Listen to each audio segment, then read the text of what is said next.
Welcome to Exploring the Mystical Side of Life with your host, Michelle Aubin and Linda Lang.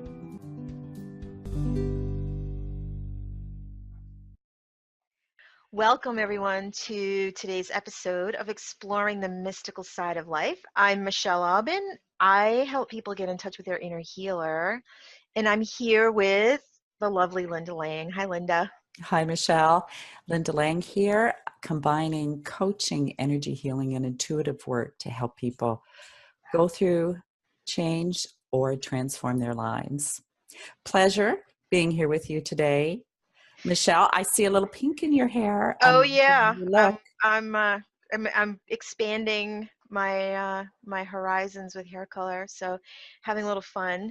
Gotta change things up a little once in a while. And you and I, speaking of that, you and I were talking before the recording started about today's topic, and I'm really excited about it because it's really interesting. You were sharing with me some teachings you're receiving, and you wanted to share it with the wider audience. So can you just open that up a little bit? What have you been getting guidance on? For sure. I'm happy to share. So I'm a little tired today because I often get my teachings through the night where I'm woken up and I'm given kind of downloads of information. And a lot of it comes as experiential and a knowingness. So sometimes it is a little bit challenging to put English words to Yes. the whole situation. We talked before about how sometimes the interactions, well, probably not sometimes, most of the time, those interactions with different dimensions, with spirit guides, visions, any of those kind of experiences actually feel very real, often more real than our third dimension world that we live in. There's no external distractions. And I think that probably has a great deal to do with it, actually, because our whole consciousness is focused on what we're receiving. And maybe that's one of the reasons why it seems so vivid and so real. And I believe that those dimensions are not linear time. Like time is not linear, first A, then B, then C, then D. That's why the information can come in a holistic way. But in our linear mindset, we have to kind of pull it out a little bit and make sense of it in this experience of time, in this realm where we experience time in a linear way. So I don't know how you feel, but I feel like my experience of time in those dimensions is very different. And there can be so much more that we access in those downloads that it can take a while to unfold. Exactly. The download itself just kind of is like poof down. Yeah. And then I find myself being awake as I'm integrating and extrapolating information and kind of applying it to situations in my life and getting greater awareness. So yeah, I'm right there with you, Michelle. Yeah, it's fascinating. So what has been the teachings for you? It's been actually really interesting because it was all about how we have our life experience, and our life is really about experience, and how what we experience is our internal world, our thoughts, our emotions. And even though we interact with other people, we each have our own experience within that kind of cooperative situation, if that's what you want to call it.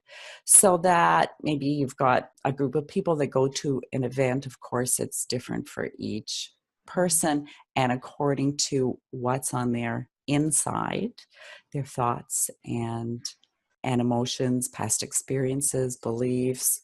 It colors their whole experience. Of course, we know that. So you and I know that over the last year, I've had a couple of very close friends kind of fall by the wayside. Those friendships have dissolved. And so this particular teaching included these friendships and how my experience, is very different from what they would remember or recount to someone else, because they're experienced their own internal stuff. But that has more to do with that person than it has to do with me.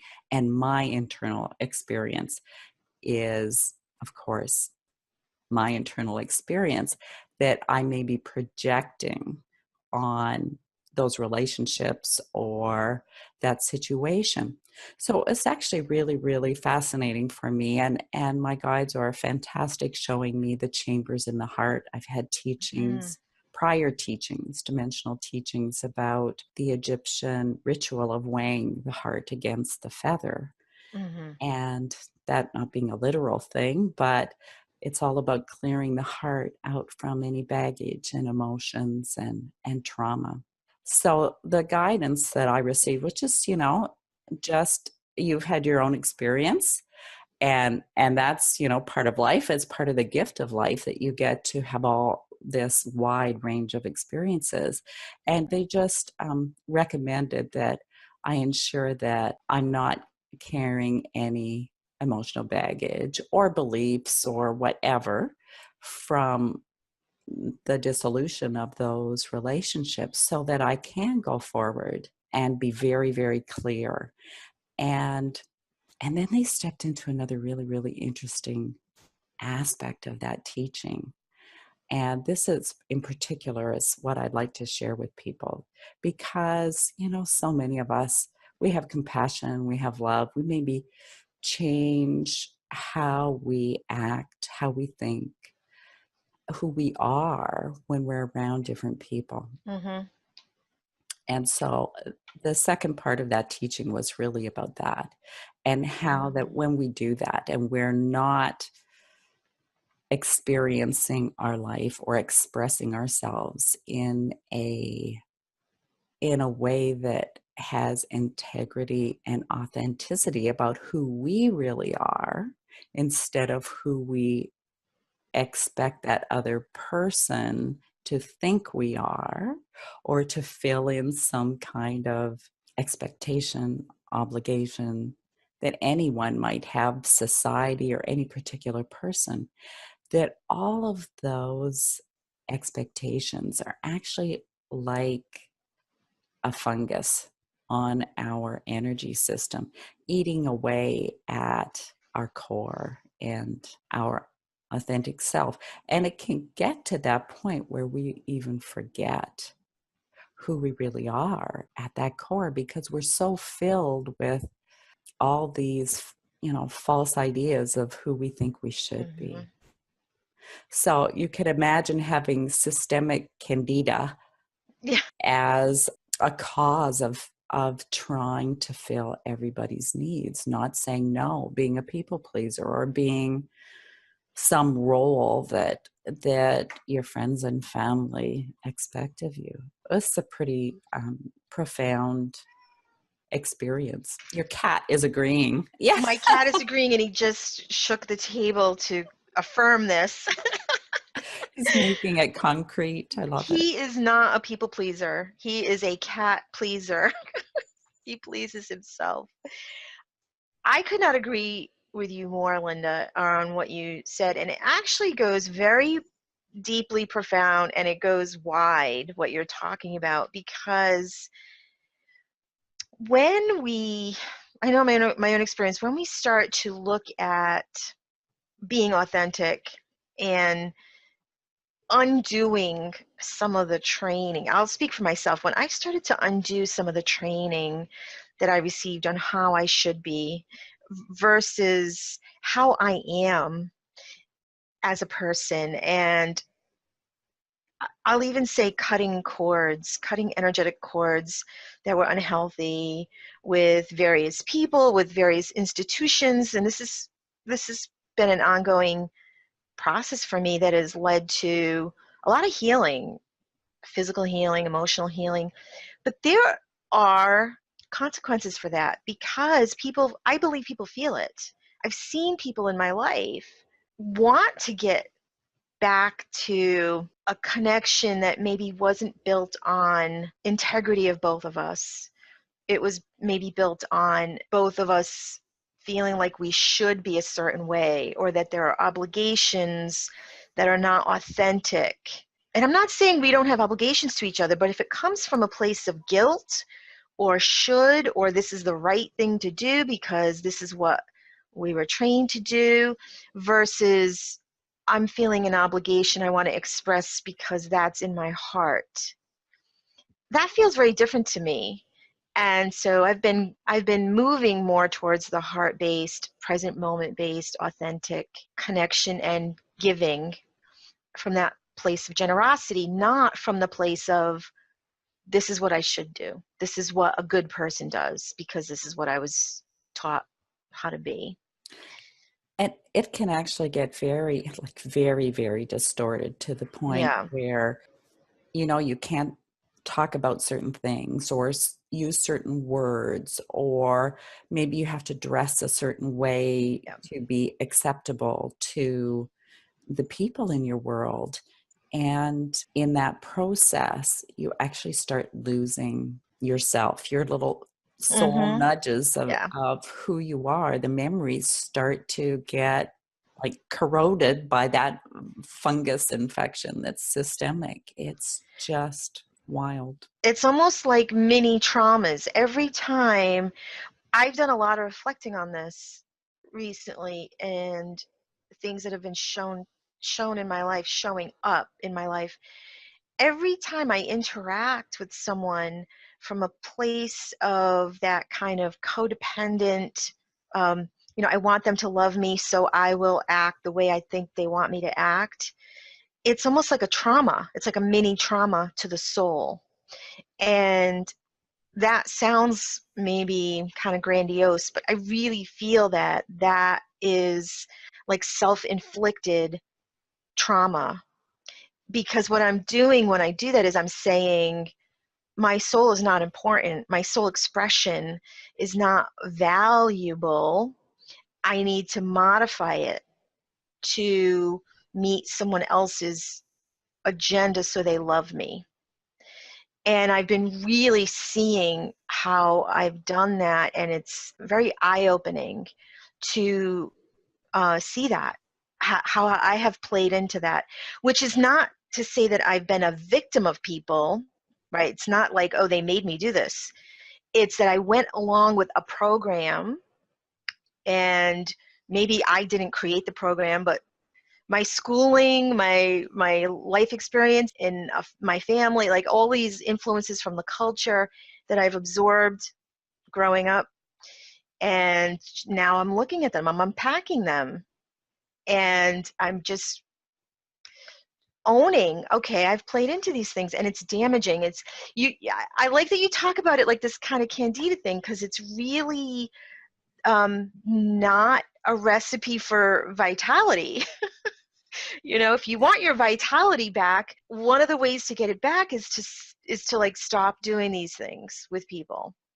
Yeah, definitely. And for me personally, it had more to do with because I'm a very flexible person, Mm-hmm. and it was just easier for me to compromise than perhaps some of the other people in my life. But when you're always compromising, you become compromised.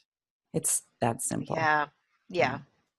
Not to say Yeah. you can't ever compromise, but it really does need to be both ways, or like a meet in the middle kind of a thing. Yeah, so it was a really interesting evening last night. Yeah. And this other thing, I wrote down a few of the terms you talked about, because it just makes me kind of think about all these different places we could go to talk about it. This idea that when we experience something and there are other people involved, everyone involved, whatever the event is, it could be a national event, it could be a personal, interpersonal event. Everyone has their own experience because they're looking at it from their own lens. And I had the image of a film projector in a movie theater. And so if the film projector has a speck of dust on it, that will get projected and it will appear that the movie has a spot in it on the screen and it looks real to all the people viewing it. But if you clean off that lens, every projector might have their own spot or pattern of dust. And it's my job to clear off my own projector.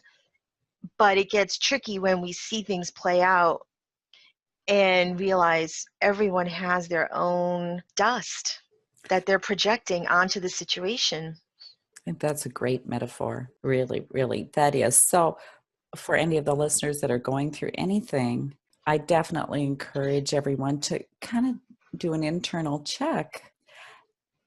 I don't even know how to say it. It's like that experience is the experience that you're having, and that other person or other people involved each will have their own experience. And sometimes it's really hard for another person to put themselves in your shoes or vice versa, because we're so attached typically to our stories and our perspective that it's the truth. But I mean, I always say to my clients that the truth always lies somewhere in the middle between both people involved.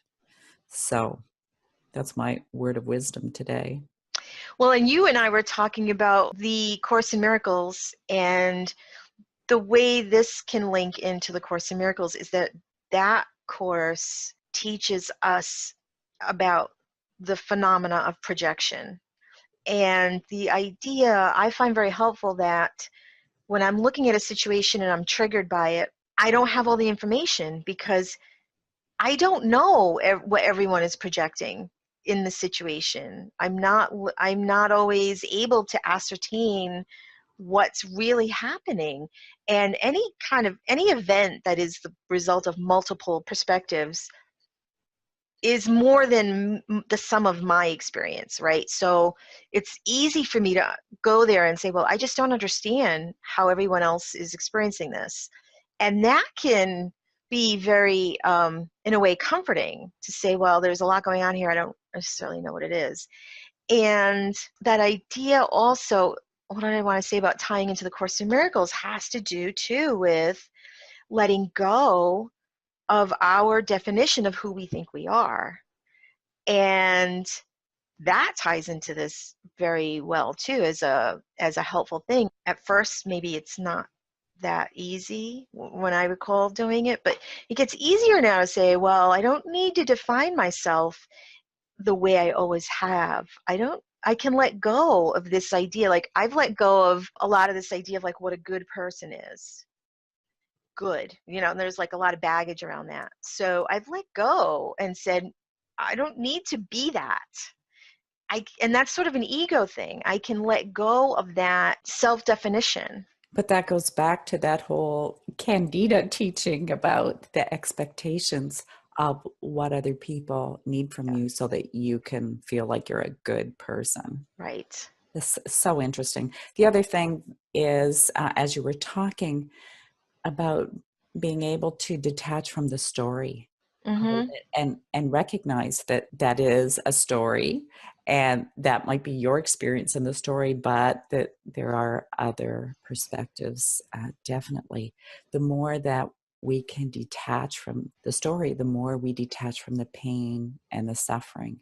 Now, I have, only love and good, positive hopes for my friends, and, however they're feeling, whatever they're thinking, because I don't know, it is what it is. And I hope that they work through it, because I'll go back to Edgar Casey's law of forgiveness, because forgiveness heals and empowers the one who forgives. Mm-hmm. If you're holding on to pain and suffering from a situation in your past, you're hurting yourself more than Oh yeah.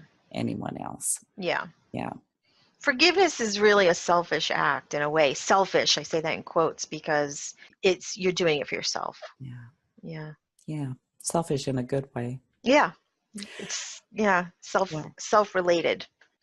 well, Michelle, I'm really grateful that we were able to have this little chat today, and that I was able to share this teaching, and hopefully in a way that people get the kind of deeper teaching of it. I mean, it really is really hard to put into words, but yet it's really profound when you kind of get it, when the Yeah. light bulb goes on. So thank you for letting the conversation flow this way today. And thank you for sharing.